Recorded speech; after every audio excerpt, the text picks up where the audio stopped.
Okay, Melissa. Yeah, yes. Melissa, how are you? Good. How are you? Good. Yeah. Good to see you. Same here. How about Sandra? You hear me, right? Yes, I can hear you. So you are driving. I am. Wow. Please be Yeah, careful. I am. Please be careful. Okay, so yeah, very good to see you guys. Yeah, I mean, I don't know, only 1, 2, 3, 4, 5, 6. Only 6 students joining, and I think we will start because it's 6 o'clock. Yeah, I mean, if you guys have any questions before quizzes, I got phone call and text message from 2 students, just 2 students, but it is good sign because, you know, until last week, nobody contacted me. Finally, finally, I got text message and asking me about quizzes and the extra credit assignment. So please call or text me so that I give you, you know, enough hints, enough tips, so that everybody, you know, gets 100. Okay, so let's start. Unless you have a question, today we have a topic, like it's almost the same topic, the Patient Protection and Affordable Care Act. As you know, Republican Party actually gave up on attempt to repeal Obamacare finally. And I like Jordan's comment, you know, both sides need to communicate with each other and try to, you know, make it better incrementally, kind of our healthcare system evolve rather than you just pick one side. And if you just pick one side, I mean, it wouldn't work, basically. But that is a good sign because in the history of health policy making for the past 100, we have evolved gradually, incrementally, for the well-being of our society, well-being of our population. That's what I want to tell you. I mean, yeah, occasionally we see there is a struggle, polarization of politics, but we move forward one step by one step. For example, yesterday, you know, I mean, this past Sunday, we were at the blink of, you know, the Obamacare being repealed. But from my perspective, you know, Obamacare survived, and that is a good thing for me. I mean, from my perspective, and I'm sure some of you have a different, you know, opinion. But anyway, so let's talk about the quiz. I mean, I really, this time, to be honest with you, I really wanted everybody to get all 100. And basically, if you see 3 students got 100, you know, everybody could have gotten 100. And you know, I don't know what went wrong. So the mean score is 86. But if you look at the distribution, you know, 12 students got over 90. So at least 19 students got over 80. So that means the exam was not that hard. So yeah, if you need any question, please let me know. I mean, all the time. Just call me, again, text me and email me so that we can talk about how to prepare quiz well. Do you have any questions about quiz? Okay, let's move on. Okay, go ahead. What is your question? Oh, no, I said no. Okay, good. Okay, so only a handful of you guys fill out the midterm survey, and all the you know, respondents put very insightful and very positive comments. And one of you said the class would be better off without weekly quiz. I cannot agree with the student more. Yeah, weekly quiz is kind of annoyance, and that puts you under stress. But as a teacher who has been teaching over 20 years, I learned a lesson from my own failure and my own experience. If there were no quizzes or no tests, nobody would pay attention. So ultimately, from until now, I mean, none of you actually failing. I mean, failing means below B. And if you keep doing like what you have been doing, a lot of students, most of you will get very good grade. And the reason we have quizzes is I want to make sure you guys on track, okay?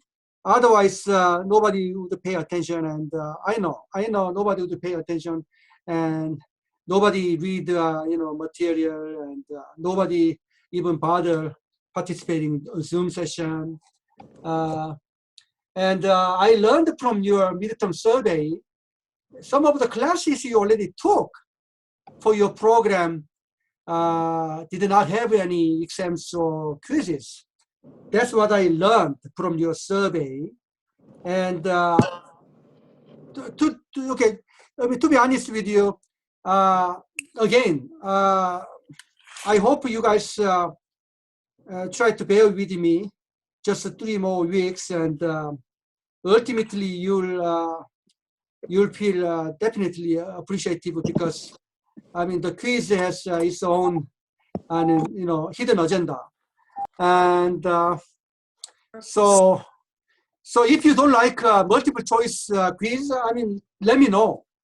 If a majority of students don't like multiple choice quiz, I'm willing to give essay type of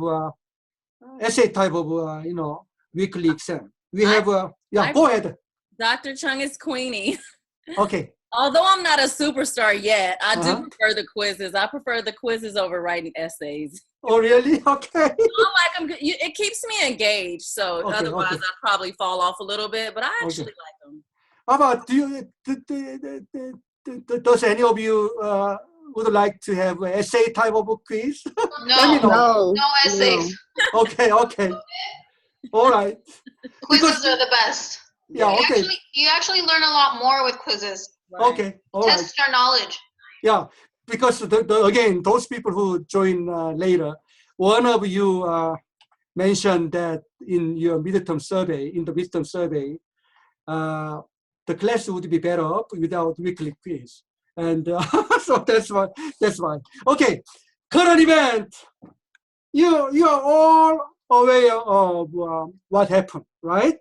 Today is the day Republican Party supposed to cast a vote on their proposal to repeal Obamacare.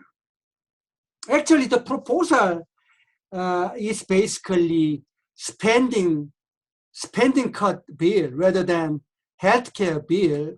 As I have repeatedly said, the previous Republican proposals, the true intention of those proposals has been to cut spending so that they will use the savings from cutting healthcare to install and implement tax cut.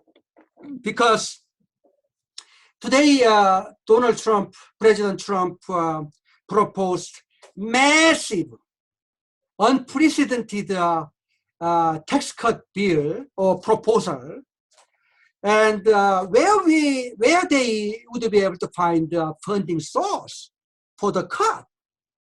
No other funding source. Our country is in debt, not just ordinary debt, astronomical amount of debt. So unless Republican Party is able to find some saving somewhere, our country will collapse.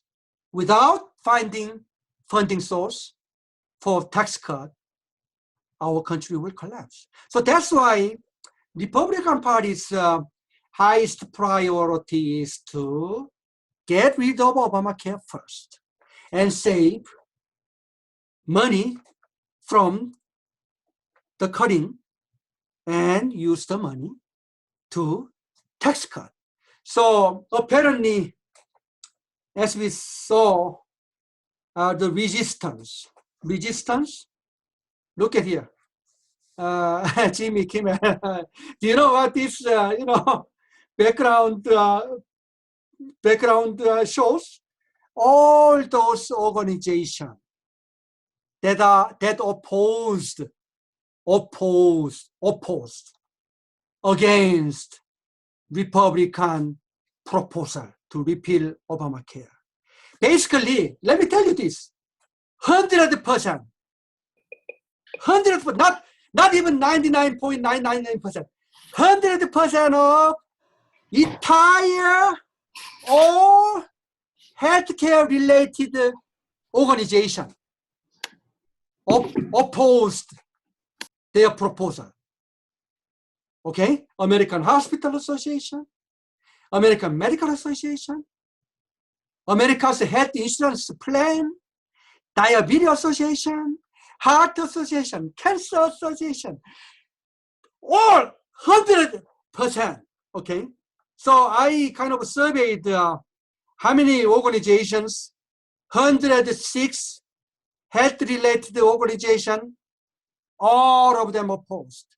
There are only four organizations supported the proposal, like Christian Coalition of America, Family Research Council, National Right to Life. Yeah, National Right to Life is pro-life against abortion, obviously. And Susan B. Anthony list. Only four. And then remainder. Unbelievable. I used to think that, America's health insurance plan is very, for profit, market-driven, very greedy, very profit-motivating trade association. Okay, America's health plan, all right, consisting of like United Health, Cigna, Aetna, Humana, basically all these for-profit health insurance company, as we saw in Escape Fire. Even America's health insurance plan, AHIP, was against Republican plan.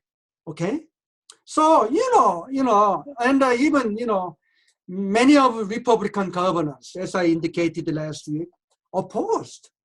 So let me explain this later using political theory.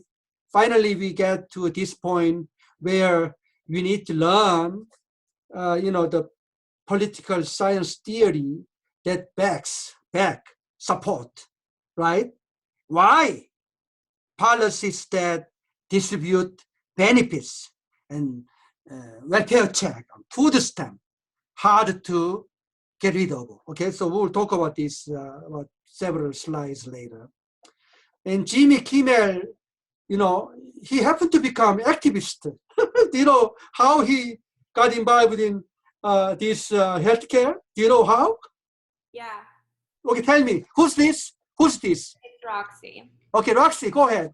It's because a couple of months ago, his son was born with a congenital heart disease. Exactly. So he had to deal with that, and then it brought like awareness to him about families that are unable to pay for crazy amounts of like surgery. So he got involved.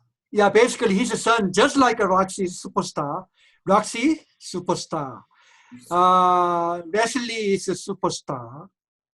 And then who else is a superstar? Let me see. Oh my God, I forgot. Elbred is here? No, she's not here. Oh my God, she'll lose at some point. Just kidding.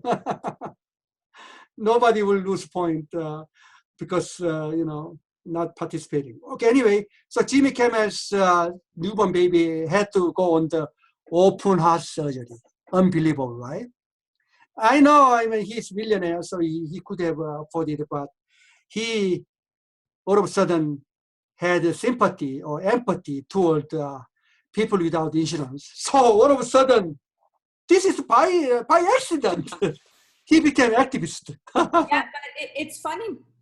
It's funny how now he becomes an activist, like you said, because I work through the congenital heart program at Cedars-Sinai, so I know exactly what he's dealing with. Yeah. Our surgeries would run from like 1 million to 4, depending on the congenital heart disease. Yeah. Let me tell you this: if my child, for example, God forbid, had a congenital heart disease, and I personally have an HMO plan. Cedars would not take that HMO plan, but we would take in patients that had Medi-Cal. So nothing was coming out of their pocket. But here I am paying per month, or it's coming out of my check, and my child would not be able to see the surgeon that I work with and have surgery at Cedars. I see. Hey, can I ask you a question, Roxy? Okay, Tracy, long time. I missed you. I missed you last week. I know. I'm sorry. I had to stay at work. So, but you work at Cedars, but you opt to take the HMO or the PPO? No. I opted to take the PPO plan. I was laid off, but when I was working there, I had dual coverage. So I took their Vivity plan and HMO plan through my father through United Healthcare, but none of them would cover any sort of surgery like that. Right. I mean, I know I kicked my husband off of my PPO plan because I work at a hospital that it's self-funded. Because they just kept putting supplemental bills on my husband, on him, because he can get insurance through his employer, but it was not as, it's Kaiser. I'm not saying anything bad about Kaiser or whatever. He's had great results there, but, he could go anywhere with me, but they kept adding stuff onto him. So I just wondered, what, why. Because the cost is too exorbitant, and right. And they would make a bigger profit out of someone who doesn't have health insurance versus someone that does have health insurance. So that greed would come in a lot when it came to these type of executive decisions being made about who gets surgery and who doesn't.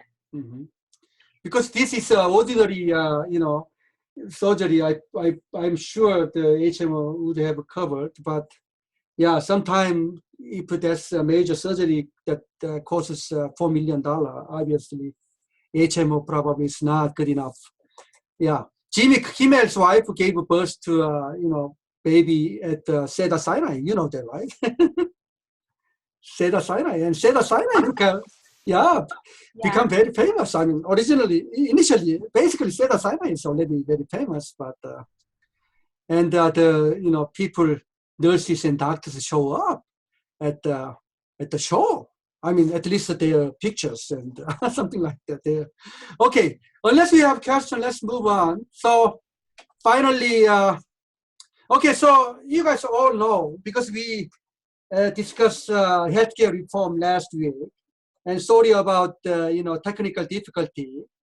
Something happened last week, and but anyway, we really enjoyed our discussion last week. But look at a lot of opponents of ACA constantly argue that ACA is failing. But look at the percentage of uninsured. Before ACA, about 18%. Right now, only 8.8%. And even Kentucky, Kentucky? The Mitch McConnell, the Senate majority leader, and Rand Paul, the famous Rand Paul, representing Kentucky, and look at 20.4% were uninsured in 2013. Now 11.9%. So it would be reasonable for us to assume that if ACA repealed, people in Kentucky will be mad at Mitch McConnell and Rand Paul, right? Yeah, red state. Look at Texas, the hardcore red state, because Texas refused Obamacare Medicaid expansion. Now I hope you understand what Obamacare Medicaid expansion. About 1 million Texans are unable to get health insurance. So it is really unfortunate that, they happen to live in Texas, and because of politics, the million people are suffering. This shouldn't have happened, and I feel so sorry for these people. And as I said, our nationwide, across the country, the uninsured, number of uninsured is about 22 million people. That is a real significant improvement. Okay. I will look at all of the example here. This is, covered California, or HIE, Health Insurance Exchange. Do you know how significant federal government support? California alone, we are the, really the biggest beneficiaries in terms of Obamacare. We got $828 million just for covered California, right? And then the second, New York, Oregon. Look at that. So that's how California has been able to cut the number of uninsured by like almost 10 million. Look at 828 million. Okay. So this is this chart show how significant the federal government assistance to each state that is part of health insurance exchange, or covered California, or covered New York, Oregon, Kentucky. Again, okay. So among the 50 states, among 50 states, 18 states run their own HI program, like California, and then 7 states run the program jointly, side by side with the federal government. And default federal exchange means states that are not part of HIA, like red state decide not to participate. Then people in those states can purchase insurance through healthcare.gov, instead of like covered California or covered New York. So yeah, healthcare.gov. And then the latest issue, the issue pertaining to HIE is President Trump decided not to spend money in advertising, marketing this program, because Obama, under Obama, he really wanted to increase enrollment for this HIE, and he poured money. I just showed you $828 million, and Donald Trump, obviously wouldn't want to do that. So that's why, have you seen any advertisement lately? No. Before Donald Trump got elected in November, whenever I log on to like any website, like the New York Times, or like even any like a commercial, like Banana Republic, Macy, this pop-up marketing tool, pop-up advertisement about covered California pops up. But I don't see this anymore, because what? The federal government doesn't want to spend money for marketing, because doesn't want, a lot of people to purchase insurance through HIE. So even though Republican attempt to repeal Obamacare died, Republican Party will continue to attempt to sabotage Obamacare by not funding it, or cutting funding, or so on and so forth. Hey, by the way, if you have any question, please stop me, okay? Okay, let's move on. So let's just briefly talk about, some of them are very interesting, okay?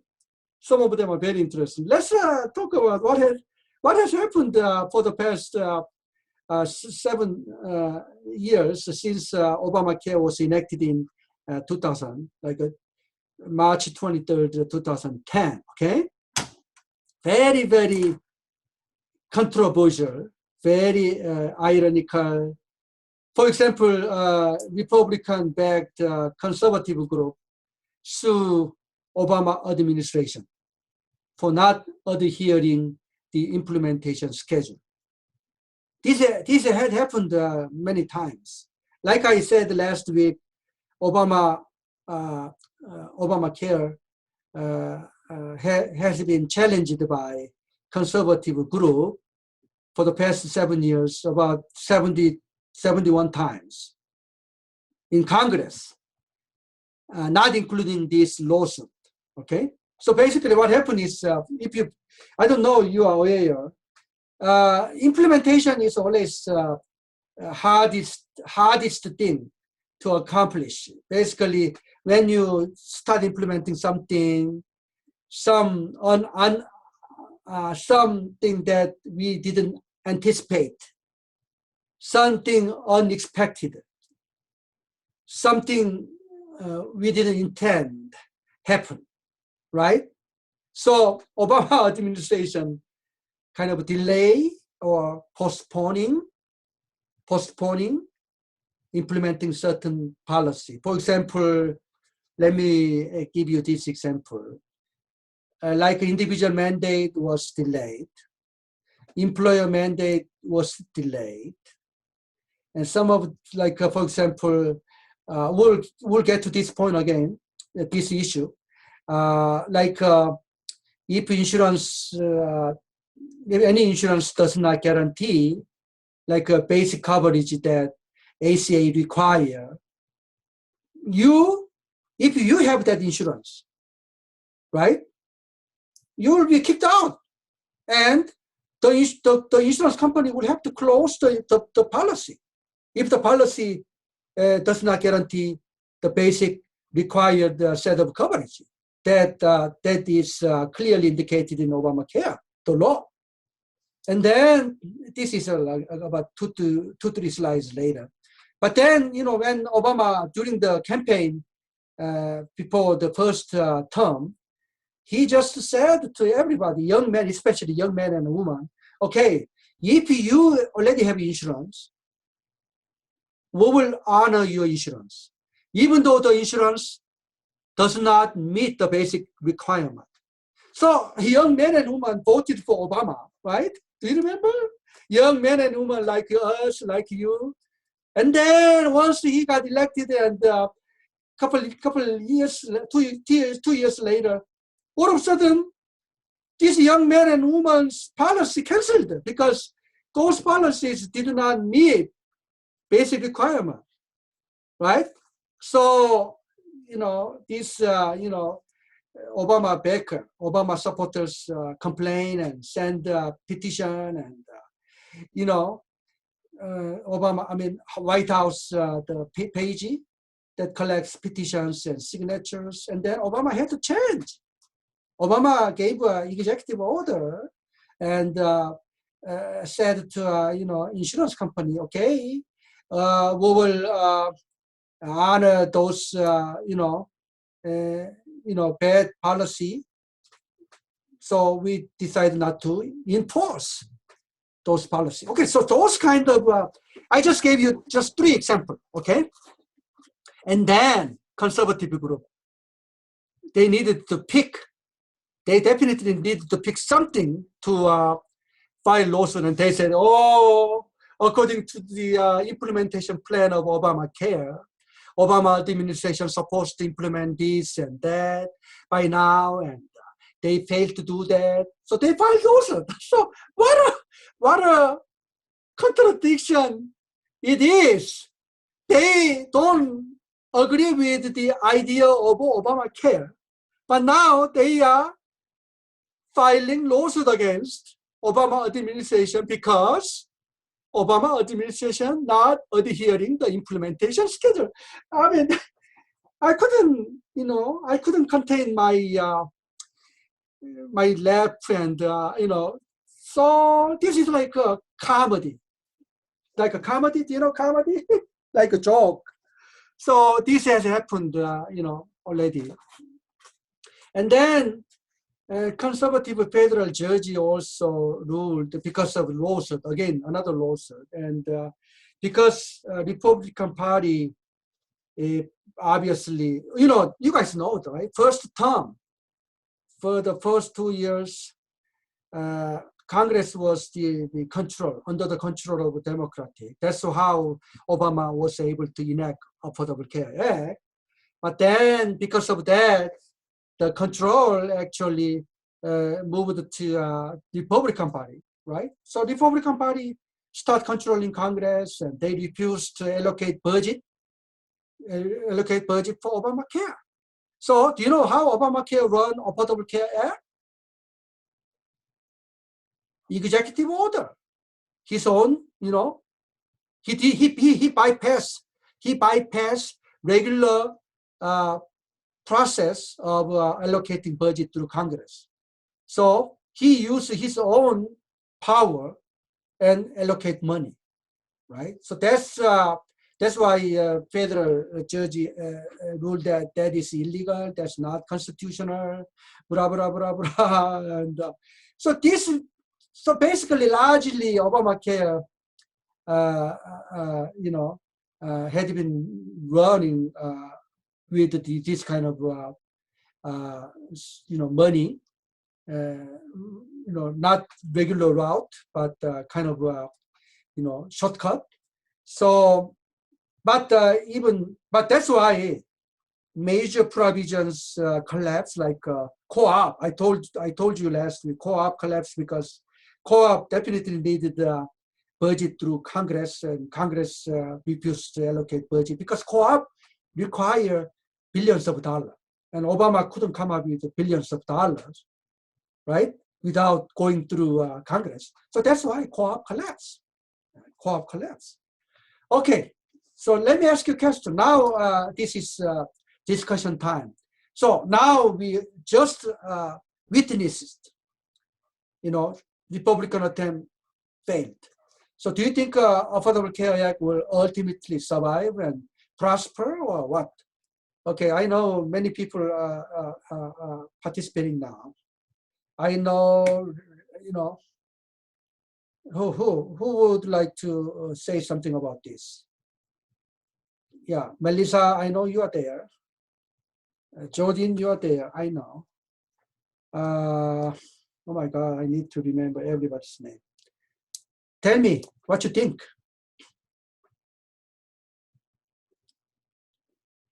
Yeah, nobody would like to tell them. Okay, so last week I told you any policy that provides benefits, it's pretty hard to take down, right? So let me explain why. So if you look at, I already explained this. Once constituents are benefited, it is almost impossible to take away the benefit. And for example, when Medicaid was signed into law in 1965, only 6 states agreed to participate. Only 6 states. Yeah, just like, the Medicaid expansion. In the beginning, only a small number of states joining, and then later, more and more. Now, 7 years later, 31 states participating. And a lot of red states contemplating, okay, thinking about joining, okay? So it took about 17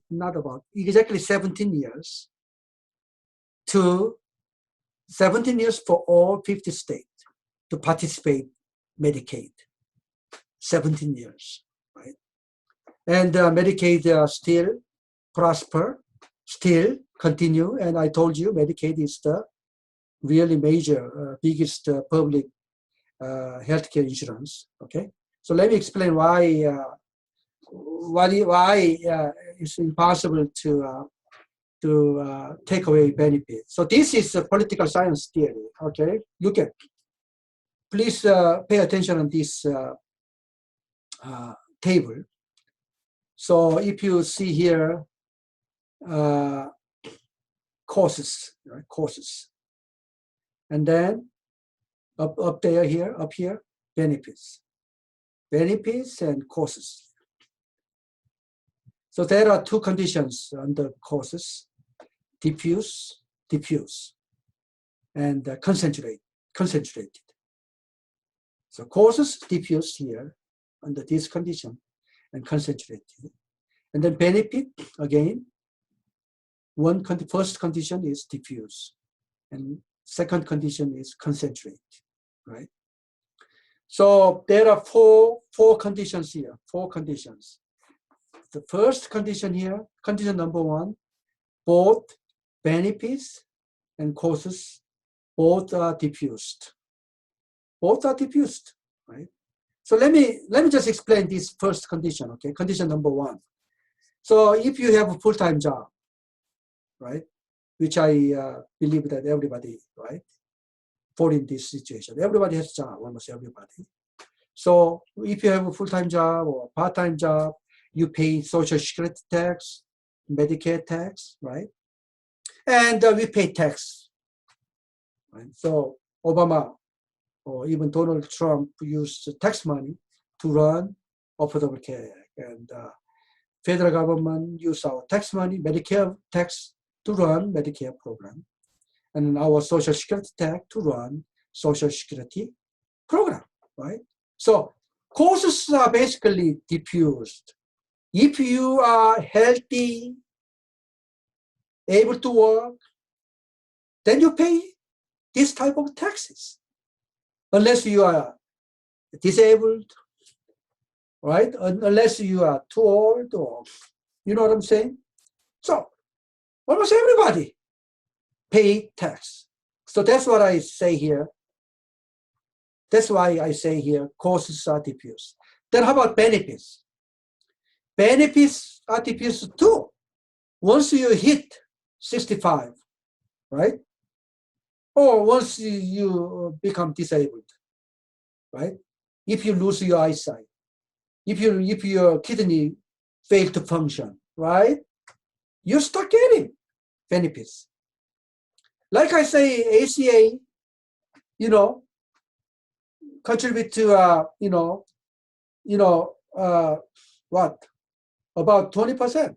No, I'm not talking about 20. About almost like 12, 11, about 10% of previously uninsured people got insured.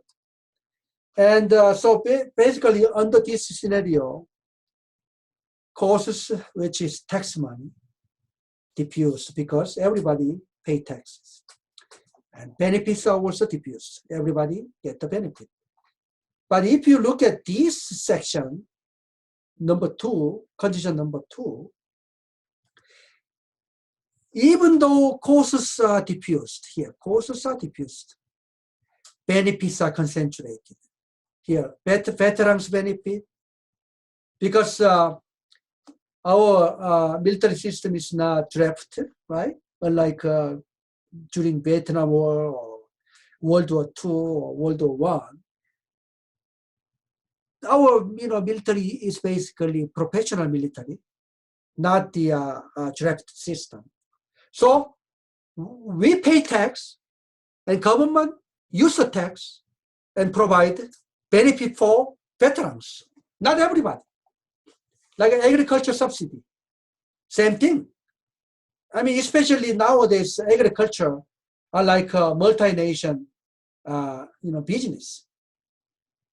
This past summer, I drove about 5,000 miles across the nation. Wow. I drove from DC to California, and oh my God. I saw this like a multi-nation, if not multi-nation, at least like a corporate level agriculture business. Huge land, we rarely see family-run agriculture. Really, about 90% of our agriculture run by corporate.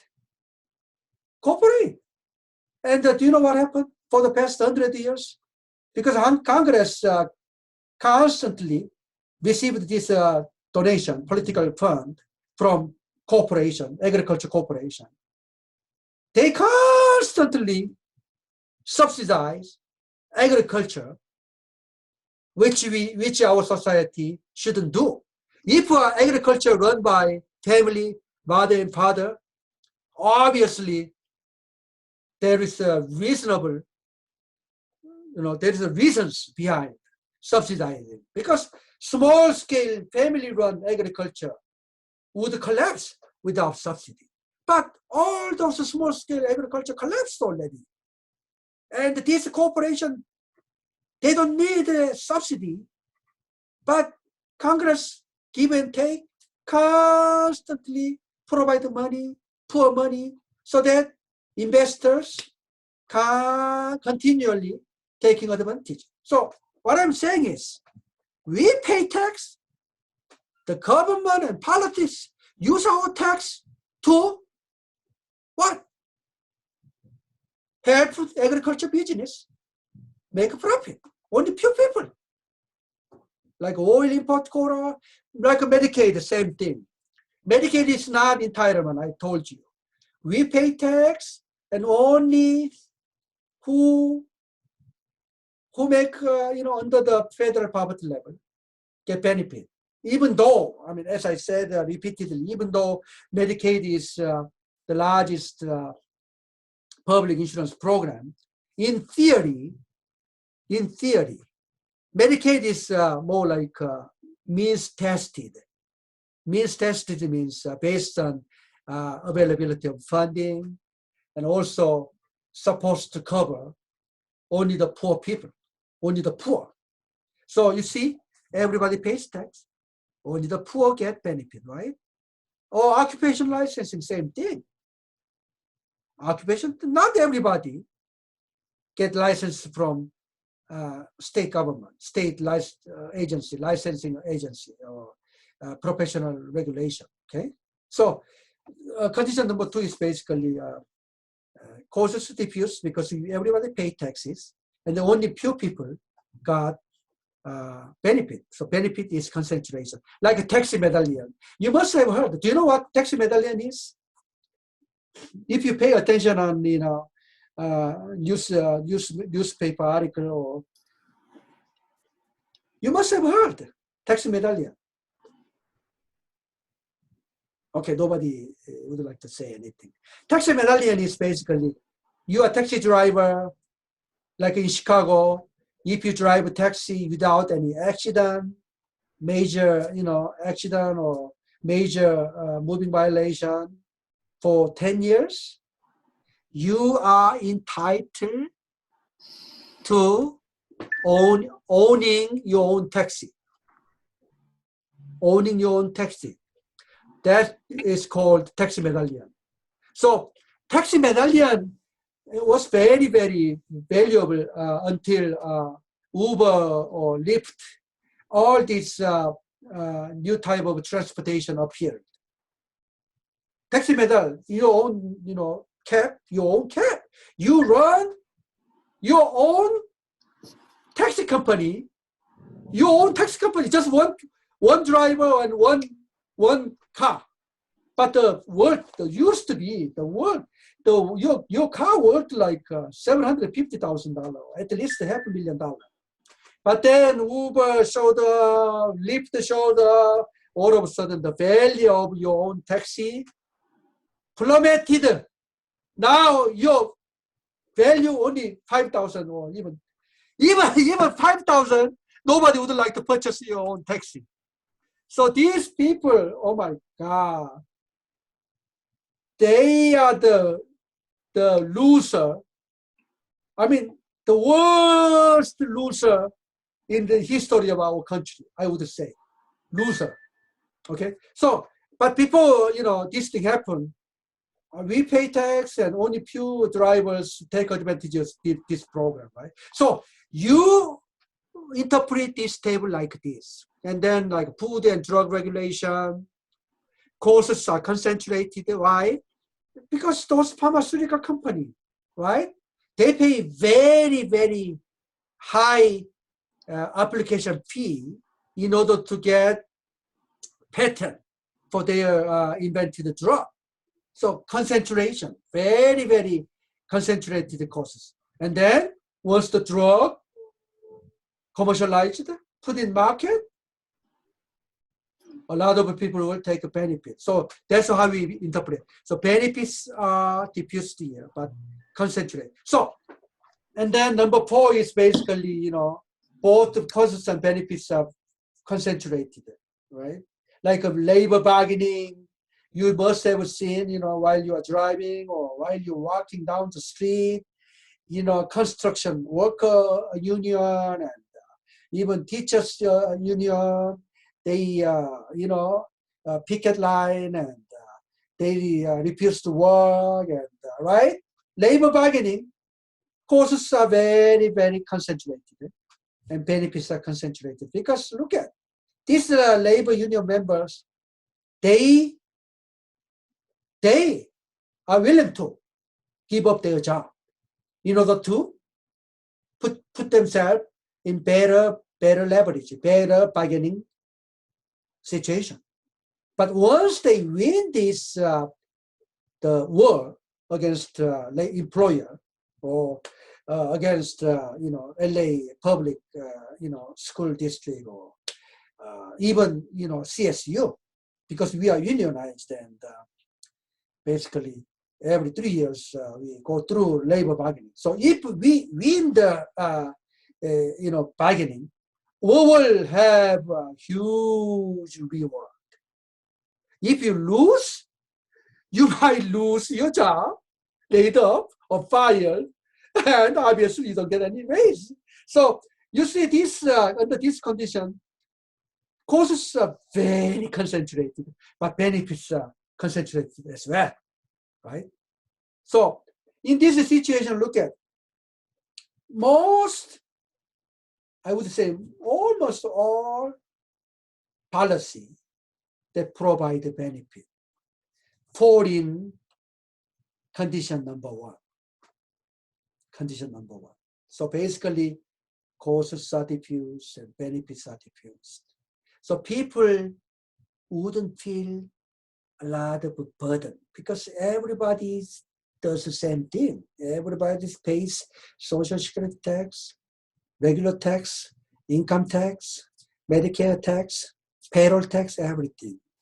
And the benefits are diffused, right?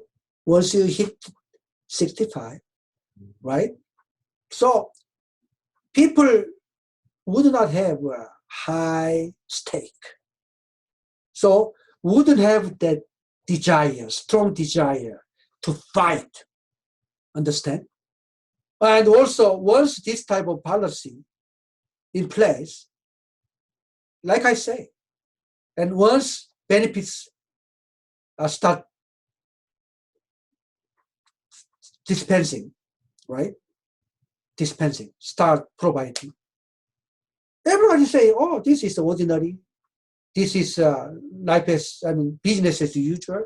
So basically, if any people try to take away their benefit, there will be huge revolt. So that's why any policy fall in condition number 1, almost impossible to repeal or take away. But on the other hand, any policies that fall in condition number 4, easily changed, easily revised, easily repealed. So look at the hospital rate setting. You know what happened. So when it comes to hospital rate setting, I hope you remember DRG now, DRG. I hope you remember hospital value-based payment. I hope you remember like 30-day readmission penalty. I hope you remember bundle payment, right?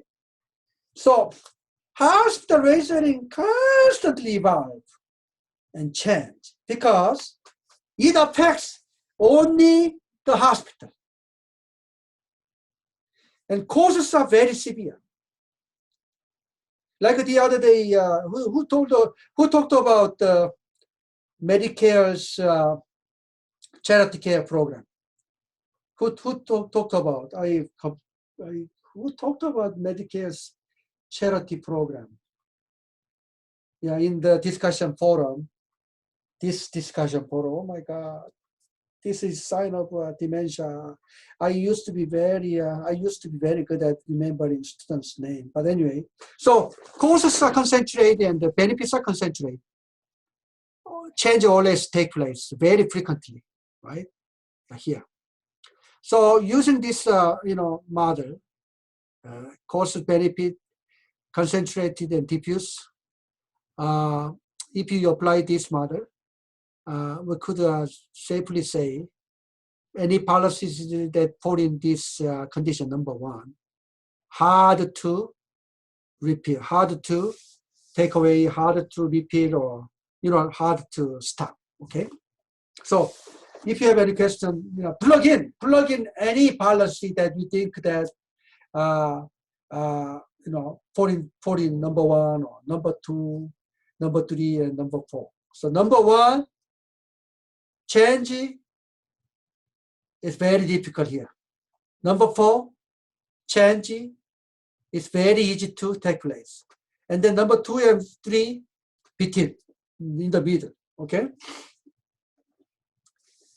All right, do you have any questions? I know, whenever I try to explain this, students have a hard time in understanding. I hope you get the memo. Otherwise, please call me. We could have a chat over the phone or something like that. Okay, rate of increase because of, a lot of people, especially those people opposing Obamacare, said, healthcare inflation, but the data clearly show our healthcare cost inflation has been contained, almost like half the level of inflation before and after, and before the Obamacare. And then I will explain the another provision called Cadillac. Cadillac. I don't know how many of you own Cadillac or BMW, but Cadillac is the most luxurious car among the domestic brand name, domestic brand. So we call Cadillac insurance that has a high premium. I think I explained this before.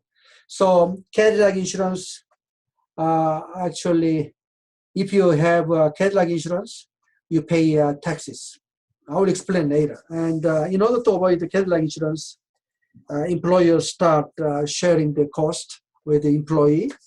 So when employees start sharing cost, they tend to be very cautious about healthcare.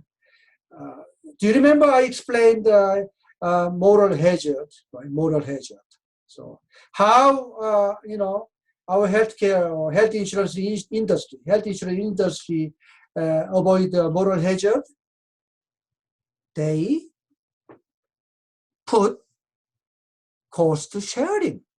They put cost sharing, strategy with subscribers, with beneficiaries. So cost sharing, that's the best way. That's why, you guys, have car insurance, and most of you have at least $500 deductible. Right? That's a normal deductible. So basically, if you have a minor, scratch or minor accident, or like somebody broke your window, you wouldn't, ask your insurance company to cover, because you're already here. You have to pay $500 anyway, right? Likewise, healthcare. If you have a co-payment, if you have deductible, if you have co-insurance, all these, kind of discourage beneficiaries to be exorbitant, like utilize too much of healthcare service. So that is how the system works. So we have seen, cost sharing, more of cost sharing happen since Obamacare, and that kind of contribute decreasing healthcare expenditure. No, okay, so we are still talking about what has happened. And as I said, when Obama administration start implementing Obamacare, they confronted with resistance and confronted with outcry, just like I explained. Okay, young people, even employer, labor union, they say, hey, we voted for you, and if you implement, your policy strictly, the law strictly, people will lose insurance and so on and so forth. And for example, non-compliance waiver. Yeah, those people who have insurance that doesn't meet the base coverage, right? Initially, their policy canceled, but later Obama changed it. It's mine, just like I explained in the beginning of class. And then, companies that has more than 50 employees, I told you, more than 50 employees supposed to start providing health insurance. That delayed, right? Because, those companies continue to lobby Obama administration. Would you please give us some break? Give us some more time, right? So those things happen. Yeah. Oh my God, I already explained. And then the non-compliance basically, something, the policy that do not meet the basic, requirement. So employee mandate postponed, employee mandate, and even bipartisan effort actually. Bipartisan effort tried to amend the Affordable Care Act for the employer with 50 to 100 worker. And, any employer that has more than 50 employees, they must comply with this employer mandate. But then bipartisan tried to relax the, the requirement, but they failed. But anyway, Obama administration postponed anyway. I told you mass insurance policy cancellation. That's what the situation I explained. Okay, bundle payment was another thing. It's another thing that we see positive outcome. I don't know if I explained this before Obamacare. If you click on this link, you see the very detailed explanation. If you have say hip replacement, before Obamacare, whoever involved in your care, like professionals, like for example, if your grandmother go on the hip replacement, can you imagine how many providers, like primary care, orthopedic surgeon, radiologist, and blah blah blah, anesthesiologist, right? Physical therapists, pharmacists, so on and so forth. Each one of these professionals used to receive separate check from payer, CMS, and CMS decided to bundle. So primary care physician got only one check, and then he or she spread the check among the participating providers, doctors, and professionals. So that kind of encourages coordination among the providers. Without this kind of payment system, no professional, no provider, no doctor would be willing to talk with each other, right? So bundle payment was very positive program. What is grandfathered plan? Have you ever heard of grandfathered plan? Everybody's so quiet today. I know you are so tired after the work, and so grandfathered plan is basically okay. This is Xavier or Javier. How are you, Xavier? Good. How are you? I even recognize your voice now. How are you? Good. I have a question in the sense with bundled payments. Yeah. Wouldn't that dissuade physicians from wanting to, refer a client, because that would mean that it would cut into, the primary care physicians, their profits, like if they do a bundled payment, or is that different? So I didn't get your question. I didn't understand. So let's say if maybe I'm thinking capitation and bundled payments, maybe it's I'm thinking differently, because capitation would mean that they have the HMO pays for them, or the organization or the medical clinic pays for whatever services are done during the month. Is this different than a bundled payment, or is this? Yeah, very, very different. Okay, very different. all right. Okay, so capitation is PMPM, per member per month. Uh-huh. This is strictly for outpatient professional service. And this would be like the secondary services then, right? So bundle payment is basically including inpatient and outpatient. So that's why I use the example of hip or knee replacement surgery. So surgery normally take place in inpatient, right? Mm-hmm. So let's say is Javier, let's say you go on the hip replacement, mm-hmm. like 100 years later, okay? And bundle payment still survive. Then you go to your primary care physician, outpatient based, right? Yes. You need to go, and then your primary care physician and give you all this consultation and everything, and then he refer you to orthopedic surgeon, and orthopedic surgeon decide that you need hip replacement. Oh, okay, I guess my question is, so bundle payments wouldn't be in combination with capitation? No. This could not be. This would be a totally different funding. Yeah. What would this? The basic concept is similar, mm-hmm. because like I say, bundle capitation is basically regardless of number of encounter, or regardless of number of how many times you visit your primary care physician. Yes. He or she received just fixed dollar amount per member per month. Mm-hmm. So there is a huge incentive for not utilizing healthcare service for the doctor.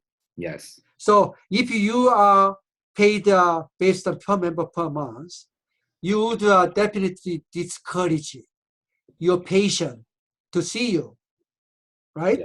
Yes. So in theory, the basic concept is probably similar, because all the professionals involved in your surgery here get just one paycheck.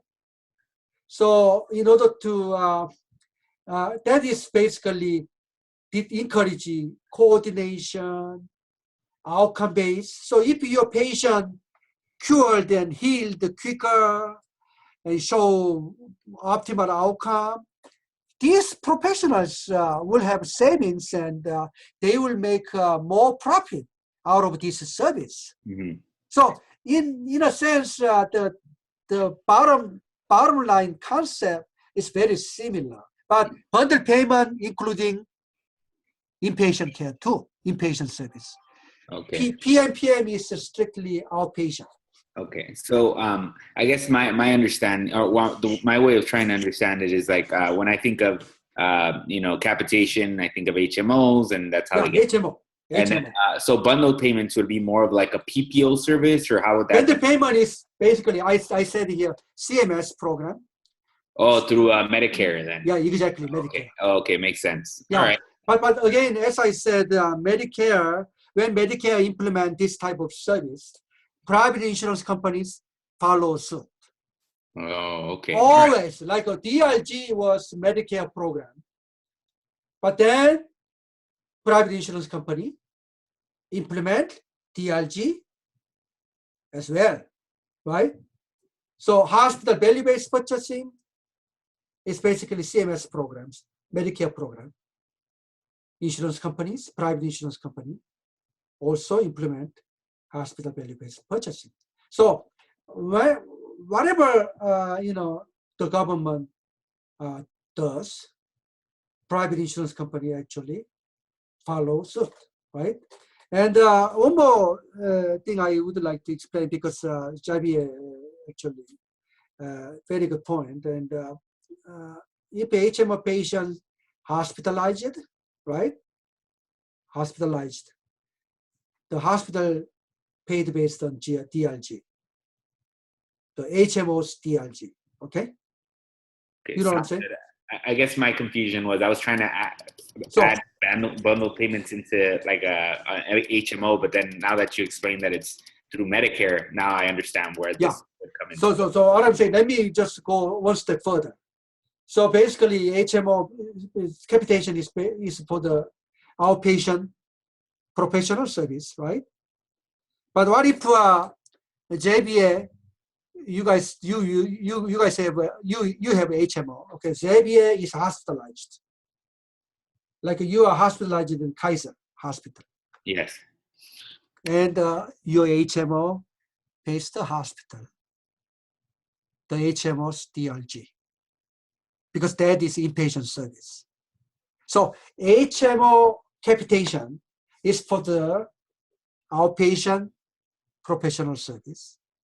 When the member of HMO is hospitalized, the payment system changed from capitation to DRG, HMO DRG. Are you able to follow me?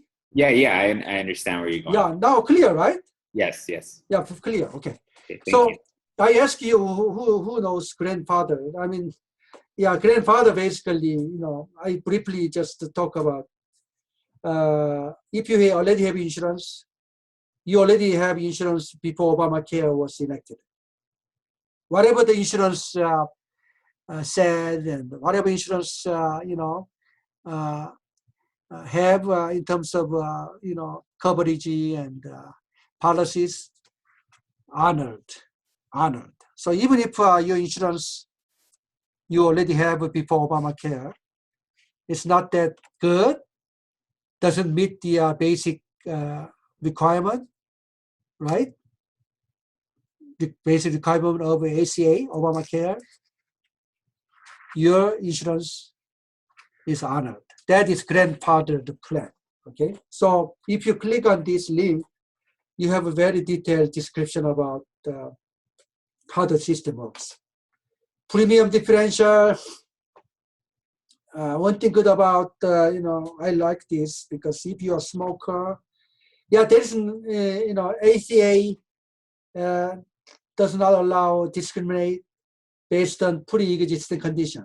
So as I said, you are not denied because of your pre-existing condition. But there are some exemption, like a smoker. If you're a smoker, I mean, nobody would tell the insurance company you're a smoker, right? But in theory, if you let them know you're a smoker, then the insurance company can charge you 50%, up to 50% higher premium. I'm sorry, but if you're a smoker, then you deserve not to get the, Yes. I'm sorry. I have a kid that's got asthma and it's got all kinds of medical issues. Yeah. And I mean, he's almost an adult. He's going to get on his own, thing in probably a year. And he's had it's turned in from childhood asthma into adult asthma. He doesn't smoke. He lives a clean life. He's a vegetarian. He does all this. So it's to say there needs to be a difference between lifestyle and I don't know, predetermined, outcomes that you already have, unfortunately. Definitely, I cannot agree with you more. Yes, I cannot agree with you more. And then another thing, you know, I love this this program. HCA finally rewards PCP. PCP means primary care physician. I mean, I've been waiting for this moment. And actually, number of my own family members, medical doctors, and I know, you know, who is most important. I mean, let me say, I mean, I'm sure you have a difference in opinion, a difference of opinion. In my opinion, RN, I think they are the champion. I think they should get, you know, higher salary. RN first, because RN, you know, run the show, and then primary care physician, and then specialist. I think you guys, you know, already see the situation from the escape fire. Do you remember? Do you remember the lady, the Asian lady, short Asian lady, Dr. O, at the Cleveland Clinic? And she said, okay, she's cardiologist, and if you perform a procedure, she gets, you know, $1,500.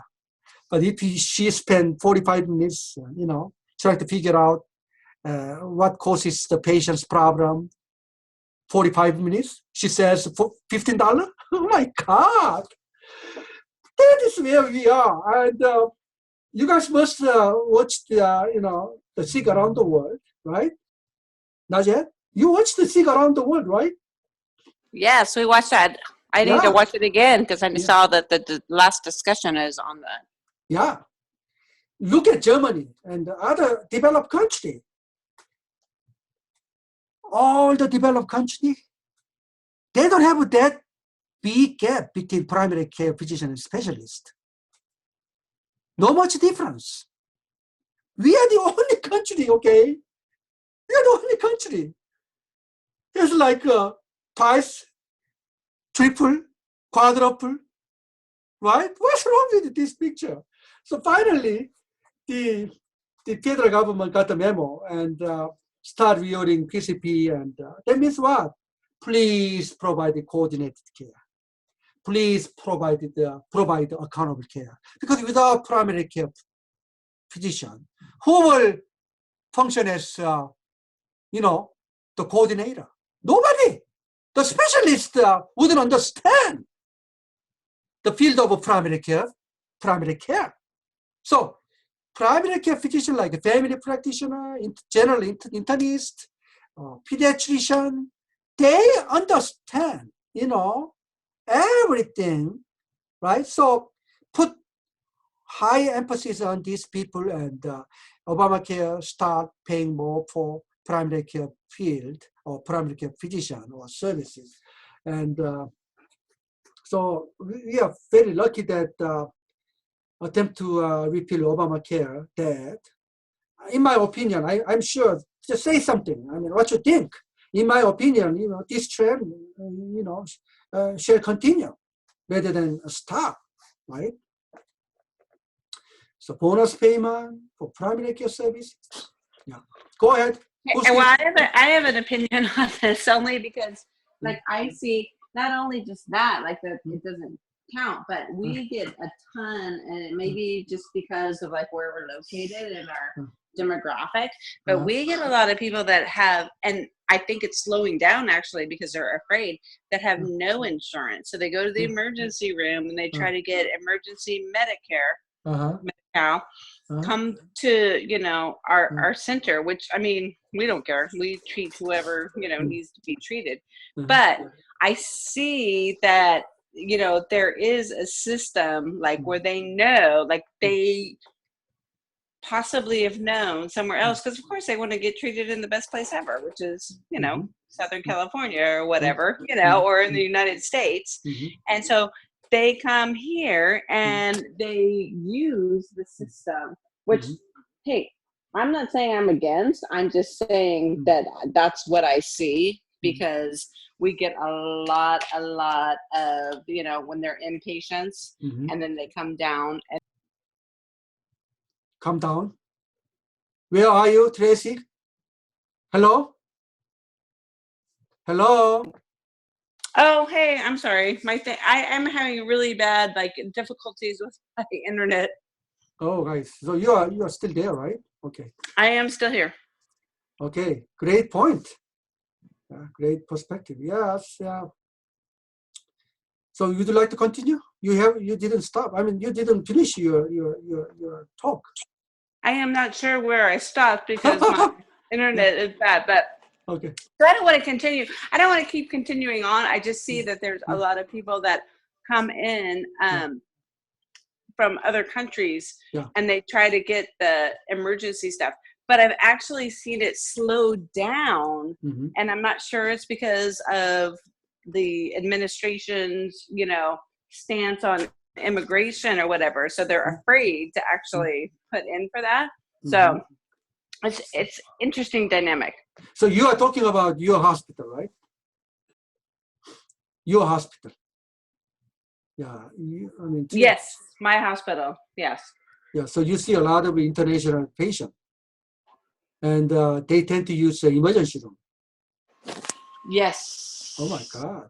But probably they travel. They are traveling, and something happened, or what? Oh my God! If you find any data, I will look for data. Okay, how many international patients get service at the emergency room? I will look for data and I will let you know, because I haven't seen any data or any issues pertaining to international patient getting service at the emergency room. I often see patients, like Saudi king family or millionaire's family from Spain, or use Duke Medical Center, or Charles Hopkins Medical Center, pay out of own their pocket, like Mayo Clinic. But I will look for data. Okay, so if you find any data, like your hospital's annual report that shows. Yes. I mean, bottom line is the emergency room is more almost like a charity care. Yes, I used to work in the emergency room, so I know how much. So it'd be interesting if I could get data. I mean, that could be my doctoral thesis. Oh really? Oh really? I don't know. I'm just okay, doctoral thesis later. I'm joking. After this, okay, let's move on. Okay, so it's a good point. Okay, so we already spend enough time about ACA. So after this class is over, I hope you will be able to say, because also the attempt to repeal Obamacare is from almost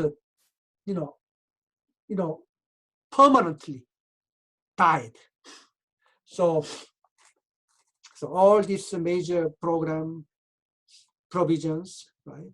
I think you already heard enough about this.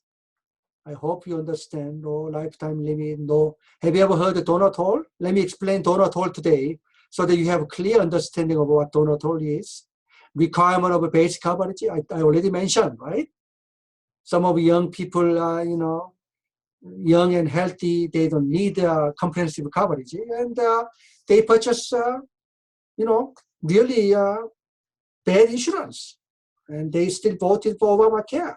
I mean, before 2010, and all of those policies canceled, and they got mad, right? So Obama finally decided to honor those programs, those policies. And I told you Cadillac tax.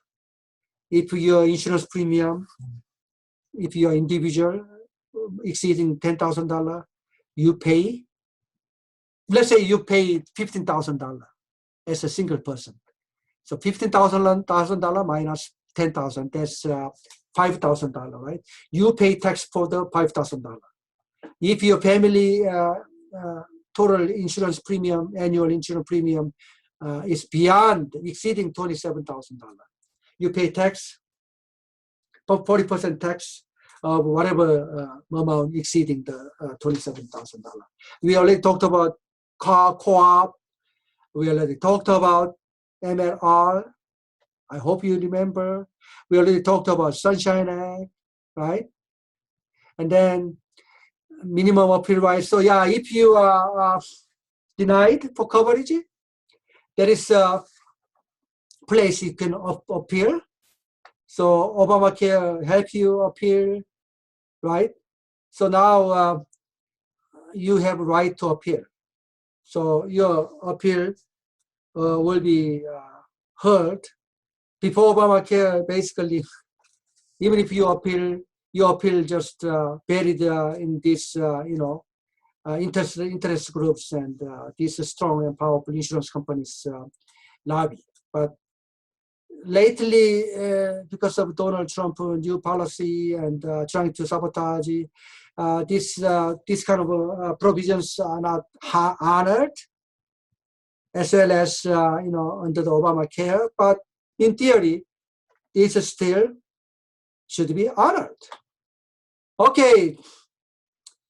So the 4 things that ACA attempts to fix, 4 things, you all agree. Give American greater access to healthcare, contain costs, right?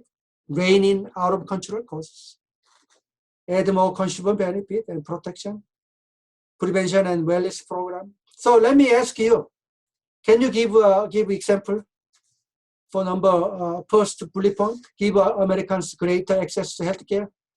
Please say something. Okay, I will give you extra credit. It's not fair because a lot of people not participating. But anyway, how Obamacare, give great access to healthcare? How? We just went over. Okay, tell me or tell us how Obamacare expand the coverage. How?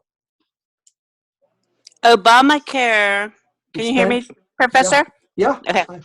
So it extends it because it requires the people, even if they had some kind of coverage, to have like comprehensive coverage to actually cover the things that may be needed. And I think that that's the big thing that why people are like complaining about their like rates going up. It's because they did not have comprehensive coverage that like if there was an emergency or some kind of really bad illness, they couldn't get, they wouldn't be covered.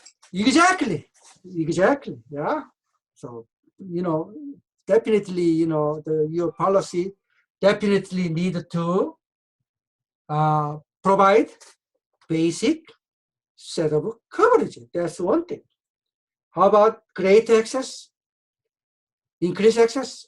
Anybody else? Increase access? Yeah, please say something. Please say so. I feel so bored and feel lonely now. I feel lonely. I guess just allowing children or definitely. Oh my God. Yeah. Children and or young adults to stay on their parents' coverage until age 26. Exactly, 26. Yeah, and then individual mandate, employer Medicaid expansion. Yeah, Medicaid expansion. Who's this? Cynthia? Cynthia? Yes. Finally, Cynthia, good to see you. Long time. And so, the health exchange too. Yeah, yes, HIE. Oh my God. Yes, Medicaid expansion. Yeah, exactly. How about add more consumer benefits and protection? Yeah, just like Trace just mentioned, add more consumer benefit. Yeah, like a basic set of coverage. Anybody else? Yeah. Yeah, like no lifetime limit. Yeah, no lifetime limit. No annual limit.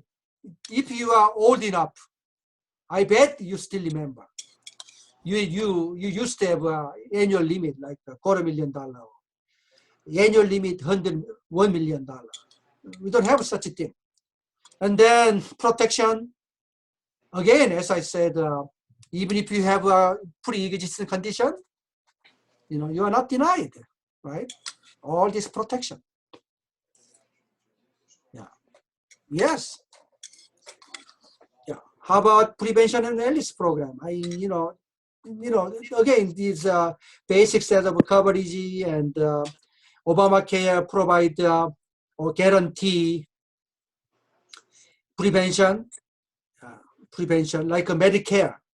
Medicare was amended under Obamacare, and then Medicare, provide all this cancer screening and immunization. I will send you an article entitled "How Medicare Fails the Elderly." How Medicare fails the elderly. The article clearly indicate, Medicare did not cover the prevention or wellness, immunization, or cancer screening before. But now, Medicare finally cover those very, very important services. And community health, like population health. Did I mention community health need assessment required by Obamacare? I mentioned. And so all not-for-profit hospitals, now they conduct community health need assessment every 3 years. Yeah. So, who's this? Who's this? I mean, I barely hear you. I'm sorry, but I am like my community benefit reporter for a nonprofit status. Yeah. For at least our cancer center that I do. So I have to like provide all kinds of documentation of what we do and everything that's provided. Yeah. So this is fascinating thing. Okay. So anybody can volunteer and talk about like major stakeholders, people or entity. Beneficiaries, yeah, absolutely, beneficiaries.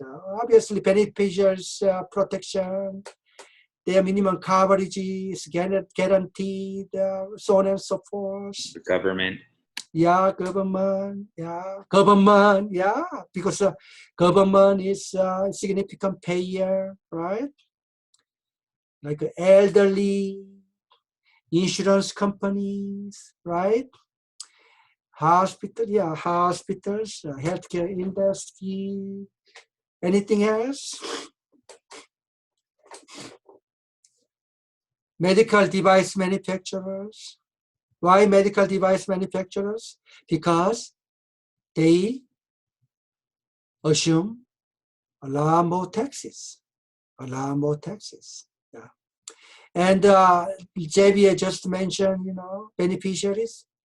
Yeah, beneficiaries, stakeholder, but those beneficiaries who make the household income exceeding $250,000. So that's why, the rich tend to support the Republican Party. That's bottom line. That's why the Republican Party trying to cut taxes. Do you know? I mean, let me show you what happened. Okay, let me show you because I don't remember exact. Look at here, 3.8% ACA surtax on capital gains above $250,000. So, if you are a married couple, your annual income exceeding $250,000, you pay 3.8% ACA surtax. So these people end up losing a lot of money. So that's why, before many of you join in our Zoom session, I talked about why Republican Party trying to dismantle Obamacare first, because they needed to secure money in order to cut taxes for the rich, right? For the rich, okay? Okay, Xavier, you did a great job. Let's go through one by one. The uninsured. I have one question.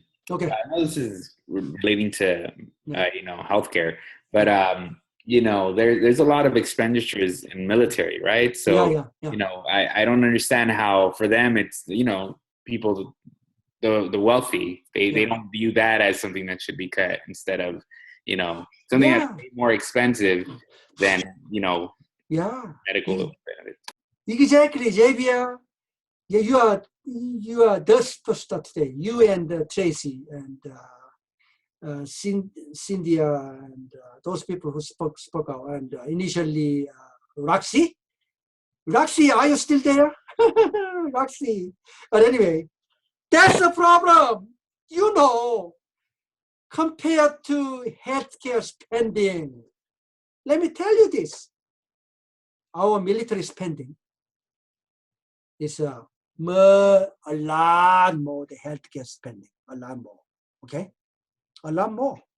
And military spending, like defense industry, they contribute a lot of money. They put a lot of money into politics. So that's why this Congress continually. Okay, Tracy, would you please, do you have a question? They constantly make a policy. That You is, know what? yeah. I'm having like major like internet issues and I'm not sure why. So Yeah. I was trying to get back so I could see Yeah. your face and be on like Yeah. online, but Yeah. for whatever reason I'm not able to. So It's okay. It's okay. You already saw my face before. I did. Yeah. I did. I would love to talk about anything about policy. It's actually really something that I found since I've been in this program that I really, really like. So Yeah. Tracy, if I cross paths, for example, any movie theater or Los Angeles downtown, Korean town or somewhere, I would recognize you because I vividly remember your face now. because you often participate, and I will remember Xavier. I will remember. that's funny because I'm sure I've had like some super like up close pictures. It's not always the greatest, but yes, thank you. And then those people who put clear picture on Moodle, I will definitely remember. Yeah. Obviously. So, okay, so let me explain what is going on. Think about this. I really appreciate Javier or Javier's viewpoint. Think about this. We spend really astronomical expenditure in defense. And nobody say anything about it, right? And think about this. We put that astronomical amount of money in defense because we want to prepare for war, right? Prepare for war. But tell me, if anybody with a reasonably working brain, tell me,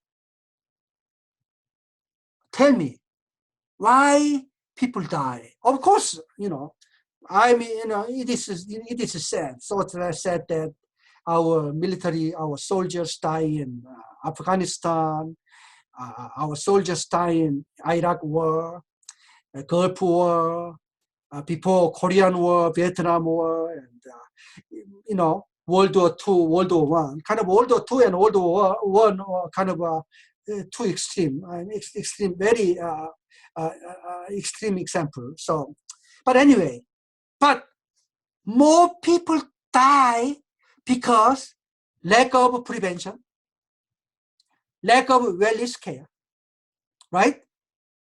Lack of public health, like community health. A lot more people die.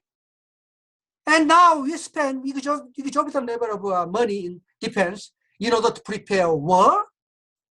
But war hardly takes place unless someone lie.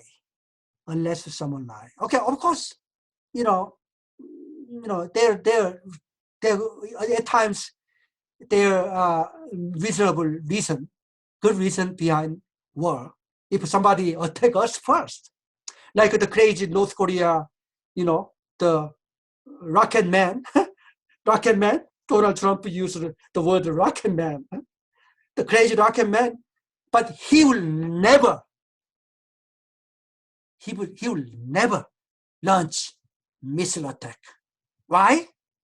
Because he knew his country will collapse if he attack against the almighty United States. This thing never happen. I guarantee you, never happen. Do you know what happened during Korean War?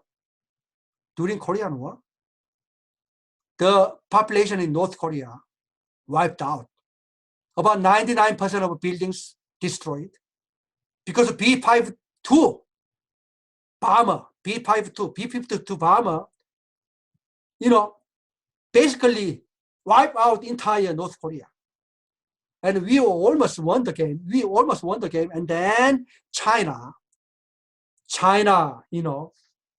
start, sending its troops and finally involved in the war. That's why. Okay, Tracy. So let me go back. So what's wrong with this picture? We spend this exorbitant level of money in order to prepare a war that hard to happen, hard to take place. Everybody, so many people, a lot of people die of lack of care, lack of coverage, lack of prevention, lack of regular source of care. And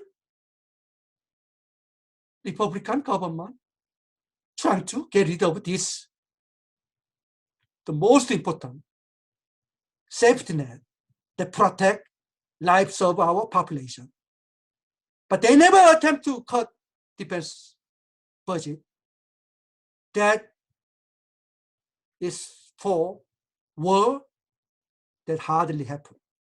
Diabetes can happen, obesity can happen, cancer can happen, and emergency happen. Emergency is right around the corner, right? What's wrong with this picture? So if you go through cost-benefit analysis, I think we need to go through cost-benefit analysis, and we need to elect somebody who understands cost-benefit analysis so that we cut spending in an area that is not necessary, and we boost spending in an area that really needed. What do you think? Xavier, I really appreciate you raising this, this talking point. Yeah, go ahead. Tracy, are you ready? Okay, so if you don't have any rebuttal or any. Well, I have something to say. I mean, Okay. it was a little bit of a while ago when you were talking about the talking points about bringing the North Korean War, because it's been like, from the history that I've seen and like the stuff that I've studied, is that they haven't gotten past that. It's not over for them. And so like that war, which was never resolved, like yesterday's news for them. And so they're not looking for, and they're not picking for another war. They just want to have their own place. Exactly. I'm not saying it's right or wrong. I'm just saying they just want to have their own place, and they're using what they can to assemble an army to show force. So like, you can't mess with us. I don't know. So that's all I've heard. But so they want guarantee from United States. Okay, we will not destroy your country. We will not kill the rocket man. So that's what they want. But United States wouldn't say that, wouldn't give them that promise easily. That's why, exactly, Tracy, you become a extremely politically savvy, person. Let's move on. So I'm not a quiz superstar yet, but I do like politics. So yeah. Very good. Okay, so uninsured is obviously major stakeholder because I mean, as I said, a number of uninsured, plummeted. Like I say, through like Cynthia's and Javier, and everybody says, okay, through the programs. Senior citizens, this is very interesting, discussion area. Senior citizens were pissed off, very, very mad in the beginning because, let me show you this. Yeah, in order to run Obamacare, Obama had to come up with the funding. Just like Trump administration needed to come up with the funding for tax cut, right? I just told you. So do you know what happened? Look at this pie chart. Obama wanted to cut almost $400 billion from Medicare spending and use the saving and run Affordable Care Act. So you could imagine AARP, you know what AARP is, right? AARP, elderly, senior citizen was so mad at him.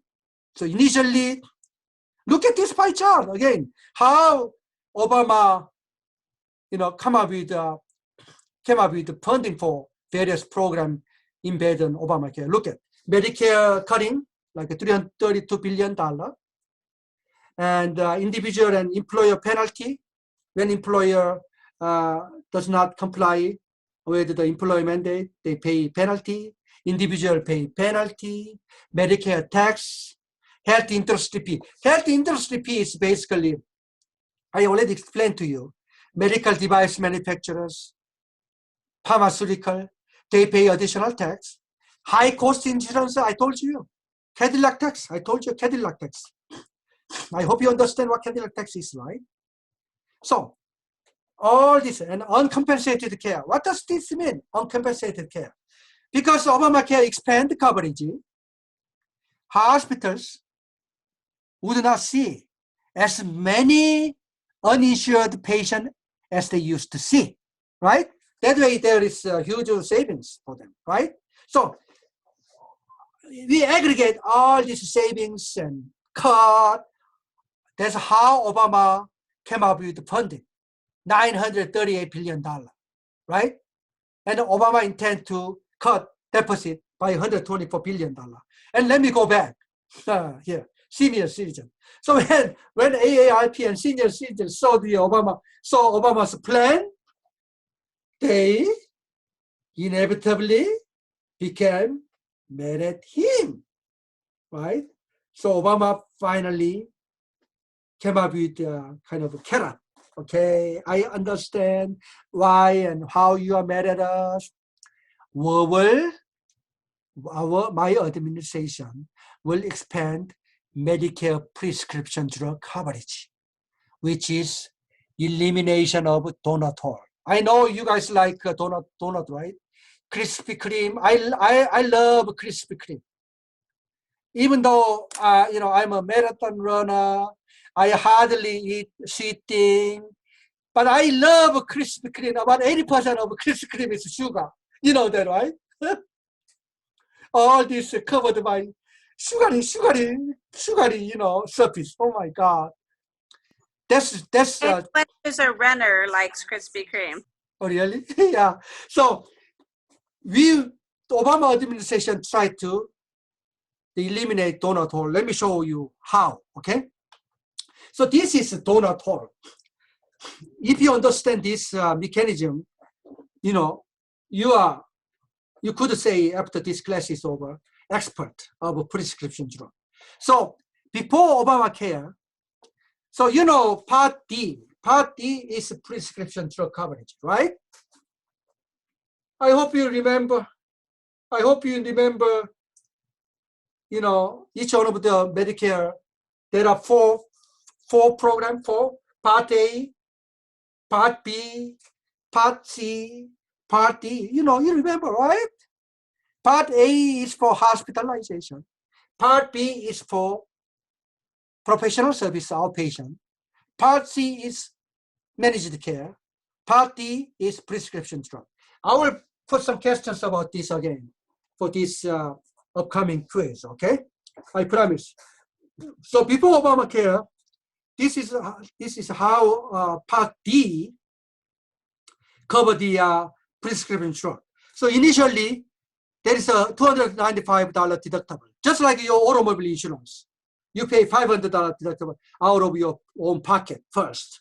And then between $296 to $2,699.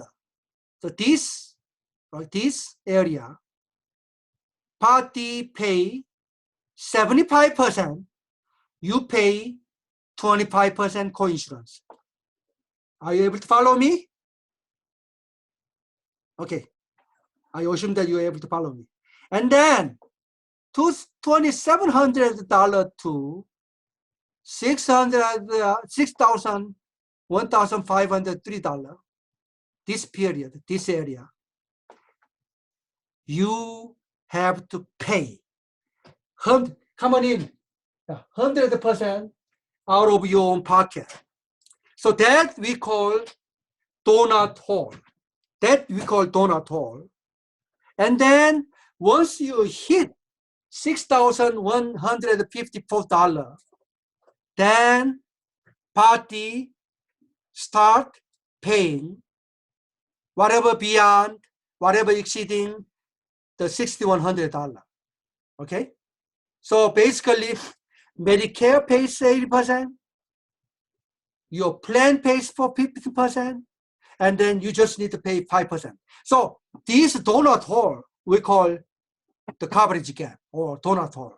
So initially, elderly and AARP was so mad, and Obamacare came up with this carrot, and everybody, so AARP, you know AARP, right? Finally say, yes, we decide to support Obamacare. You know what I'm saying? That's how the Obama, make it, get around, go around, or avoid AARP's resistance. And AARP ultimately came on board. Okay, so do you have any questions about this? So if I put question about donut hole, do you think you'll be able to answer? Come on, okay, say something. Cynthia, you are able to, do you think you'll be able to say something? I mean, you were able to answer the question? Cynthia? Javier? Yeah, it just seems like they were able to go ahead and implement some benefits in the sense where there was going to be more coverage and less. They didn't have the beneficiary didn't have to pay as much. Benefit. So Tracy, you were able to understand, right? How this worked, right? Tracy? Yeah. So donut hole supposed to go away 2019, but then we'll see whether Donald Trump will honor those programs. So let's move on. Obviously, taxpayer is basically one of the stakeholder, especially those people who make a lot of money, about $250,000, as I said. Again, the affluent, I told you, investors of pharmaceutical, medical device manufacturers, all these people, assume the higher tax. So they are. Okay. Now, we need to, this is kind of discussion forum now. Even after Obamacare, something will remain unchanged. Okay, so each one of you definitely need to say, at least one thing, okay? So we'll still be in debt. Still be. Brittany, good to see you. Wow. So still, our country is still in debt. Okay, that's good. Brittany, that's a good point. Okay, let me put down Brittany. You say one thing here. Any other person? Any other? Come on, guys. Come on. Any other? Tracy, Cynthia, Melissa, Jordan. Come on. The middle class will be paying too much.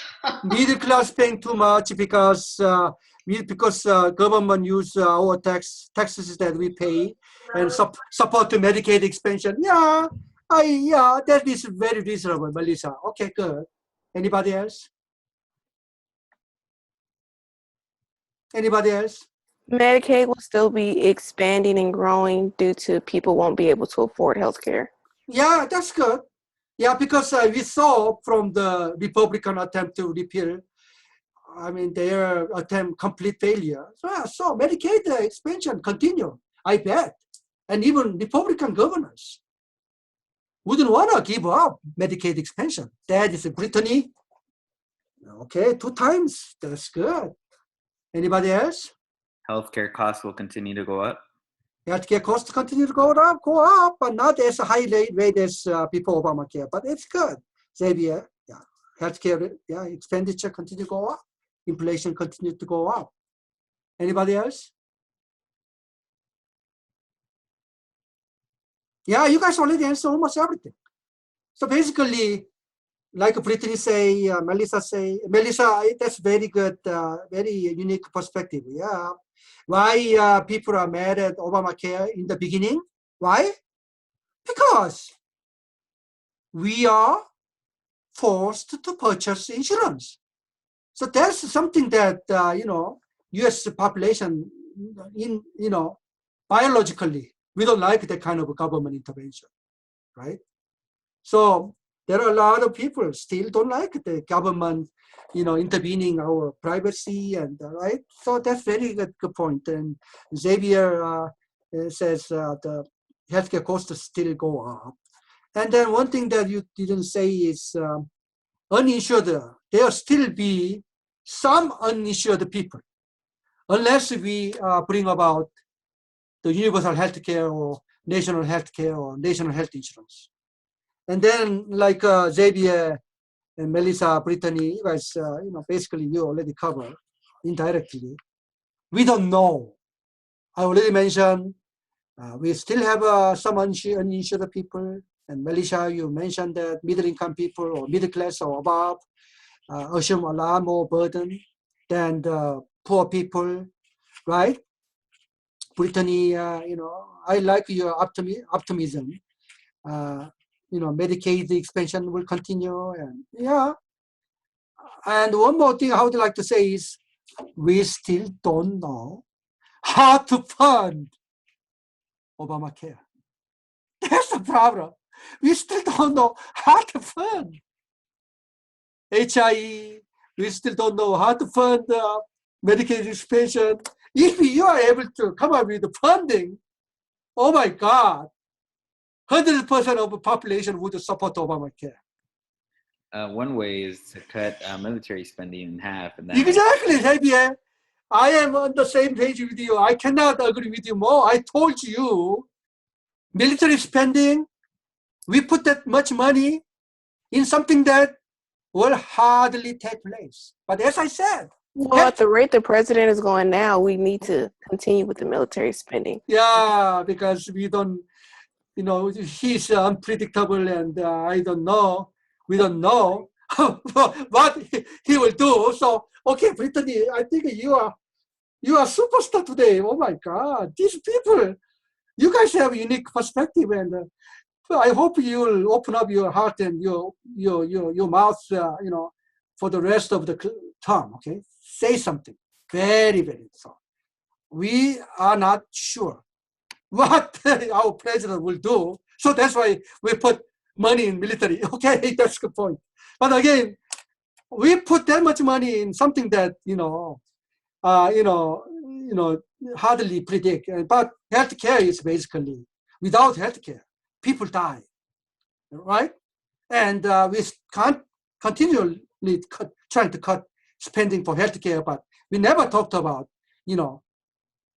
cutting military spending. Republican Party especially always say increase military spending. Yeah, there are reasons behind that. We need to maintain, the superpower in the world, right? Because that's why we are, because we are superpower, we are able to sell iPhone. You are able to sell, movies, right?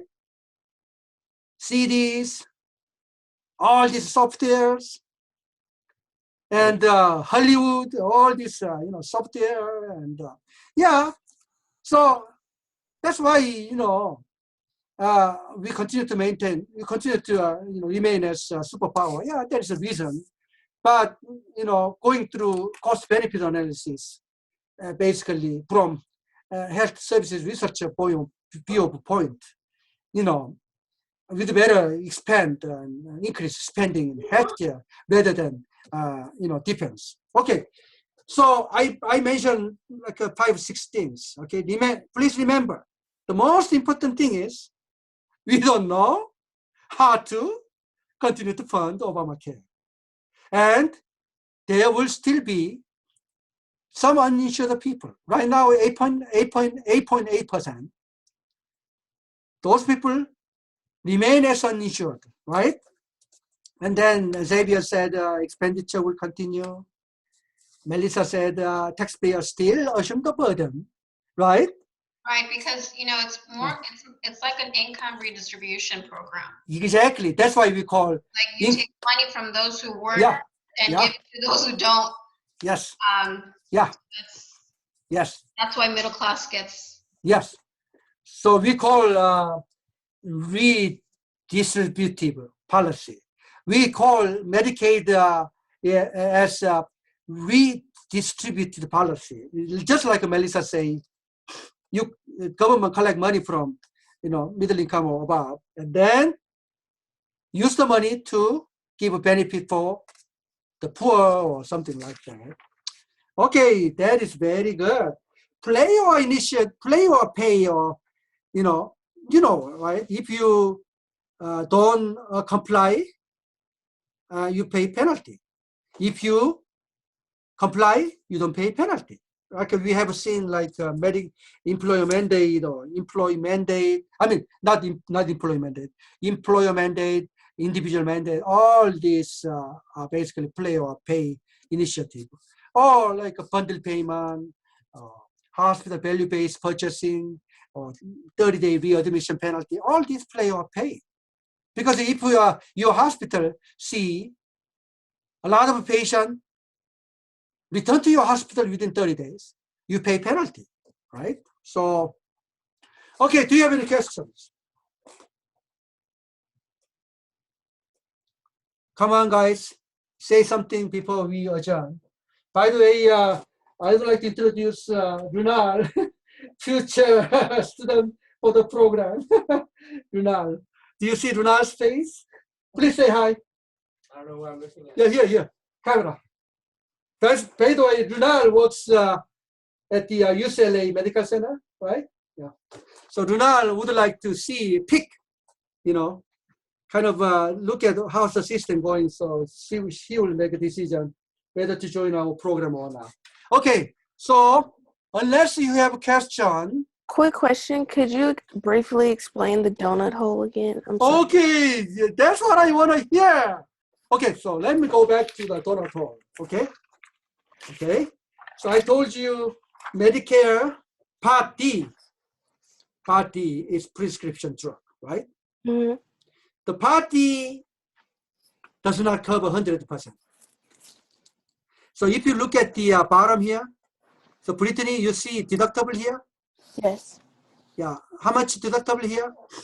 $295. Exactly. So just like your car insurance, you pay out of your pocket. You pay $295 out of your own pocket first. Okay? Mm-hmm. And then starting from $296 up to $2,699 here, right? So up to here, this, do you see this area? Yes. Medicare Part D pays 75% of the cost, and you pay 25%, the rest of them, okay? Professor, I have a question. This is Sandra with regards to that. Sandra, good to see you, Sandra. Hi. Can you see my face? I can, yeah. So do people on Medicare need to pay a premium for Medicare Part D, or is it part of the Medicare coverage? So Part D is basically mandatory program, but you pay premium. You pay a premium, so then like the 25% is in addition to the monthly premium. Exactly. But unless you're on Medi-Cal as well, unless you're dual. Exactly. Okay. Exactly, Melissa, you are right. So if you chose Medicare Part C, which is Medicare Managed Care, just like a HMO, that covers prescription drug coverage without additional premium for prescription drug. Exactly, Melissa. Or dual eligible. Yeah, exactly. Okay, thank you. But good thing about Medicare Part D is before Medicare Part D, prescription drug was not covered by Medicare. You remember, right? Yes. So these services started in 2003, right? Mm-hmm. So Brittany, you understand what I'm saying here? Yes. And then between here and here, $2,701 to $6,105.30, that's the gap. You have to pick up 100% out of your, yeah. Once we reach 2701, yeah, then the patient is responsible for whatever 100%. prescriptions 100%. Cover. But Yeah. then once you get above this 6,000, yeah, then the Medicare will pay 80. Exactly. And then the plan will pay 15, and then as the patient will pay the 5. Yeah. So then this is my last question before we adjourn. Anybody volunteer? Anybody volunteer? Anybody explain why CMS adopted this donut hole in 2003? Why CMS designed the system in this way? Tell me. Tell me. Anybody can guess? Superstars? Anybody can guess? It was due to the, this was 2003? 2003, yeah. Oh, okay. Now I was gonna guess that it was because of the war that occurred, and it was just a way of kind of deflecting the news from what was going on in the war to this. But 2003 was before the war, so no. 2003 is people after the war.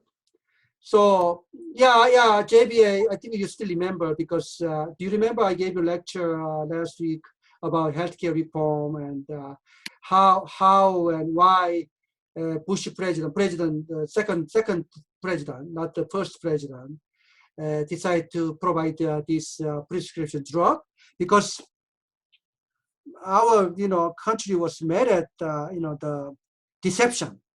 When Bush started the war, he claimed that Iraq has a stockpile of bioweapon, right? Bioweapon means all those, sarin and the